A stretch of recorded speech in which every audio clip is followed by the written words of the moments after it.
ചില ട്വിസ്റ്റ് എന്ന് പറഞ്ഞവർ ഇന്നത്തെ സുവിശേഷത്തിലെ നിയമത്തിലും പരിസരിലും പെട്ട ചിലർ വന്നിട്ട് ഈശോയോട് പറയുകയാണ്, ഗുരു എന്നിൽ നിന്നും ഒരു അടയാളം ലഭിക്കാനായിട്ട് ഞങ്ങൾ ആഗ്രഹിക്കുന്നു എന്ന് പറയുകയാണ്. ഈശോ അവരെ കുറ്റപ്പെടുത്തിക്കൊണ്ട് പറയുകയാണ്, ദുഷിച്ചതും വഴിപഴച്ചതുമായ തലമുറ അടയാളം അന്വേഷിക്കുന്നു, എന്നാൽ യോനാ പ്രവാചകന്റെ അടയാളമല്ലാതെ മറ്റൊന്നും അതിന് നൽകപ്പെടുകയില്ലെന്ന് പറയുകയാണ്. എന്ന് പറഞ്ഞാൽ അടയാളങ്ങളൊക്കെ ഓൾറെഡി നിങ്ങൾക്ക് നൽകപ്പെട്ടിട്ടുണ്ട്.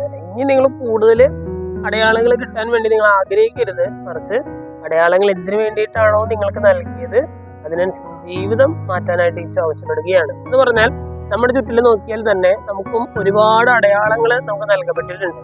അടയാളങ്ങൾ നൽകണത് എന്തിനാണ്?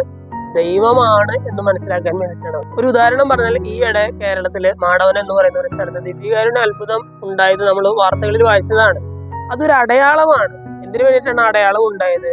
അതായത് ഇന്നും വിശുദ്ധ കുർബാനയില് ഈശോ സജീവമായി ഉണ്ട് എന്ന് ഒരിക്കൽ കൂടി നമുക്ക് ബോധ്യം വരുത്താൻ വേണ്ടിയിട്ട്, അല്ലെങ്കിൽ ഒരിക്കൽ കൂടി നമ്മൾ ഓർമ്മിപ്പിക്കാൻ വേണ്ടിയിട്ട് ഈശോ ഒരു അടയാളം നൽകിയതായിരിക്കും അല്ലെ. അപ്പൊ നമ്മൾ പറയുകയാണ്, ഈ അടയാളം ഞങ്ങൾക്ക് വീണ്ടും കാണണം, ഞങ്ങളുടെ ഇടവപ്പള്ളിയിൽ ഈ അടയാളം കാണും, എന്നാലും ഞാൻ വിശ്വസിക്കുകയുള്ളൂ, അല്ലെങ്കിൽ ഞാൻ പങ്കെടുക്കുന്ന വിശുദ്ധ കുർബാനയില് ഈ ഒരു അത്ഭുതം കണ്ടാലേ ഞാൻ വിശ്വസിക്കുകയുള്ളൂ എന്ന് പറയാതെ എന്റെ ചുറ്റിലും നടന്ന ഈ ഒരു അത്ഭുതം അല്ലെ, അതിലൂടെ ദൈവം ആഗ്രഹിച്ചൊരു കാര്യം, ആ ഒരു അടയാളത്തിലൂടെ ദൈവം ആഗ്രഹിച്ചൊരു കാര്യം, വിശുദ്ധ കുർബാനയോടുകൂടി ഭക്തി ഉണ്ടാവുക, വിശുദ്ധ കുർബാനയോടുകൂടി സ്നേഹം ഉണ്ടാവുക, ഈ ഒരു കാര്യത്തിലേക്ക് നമ്മൾ ചൂട വെക്കണമെന്ന് ഈശോ ആഗ്രഹിക്കുകയാണ്. ഇത് തന്നെയാണ് ഇന്നത്തെ സുവിശേഷത്തിൽ ഈശോ അടയാളങ്ങൾ ചോദിച്ചവരെ വിമർശിച്ചുകൊണ്ട് ഈശോ പറയുന്നത് ഈശോയുടെ മനസ്സിലുണ്ടായിരുന്നത്.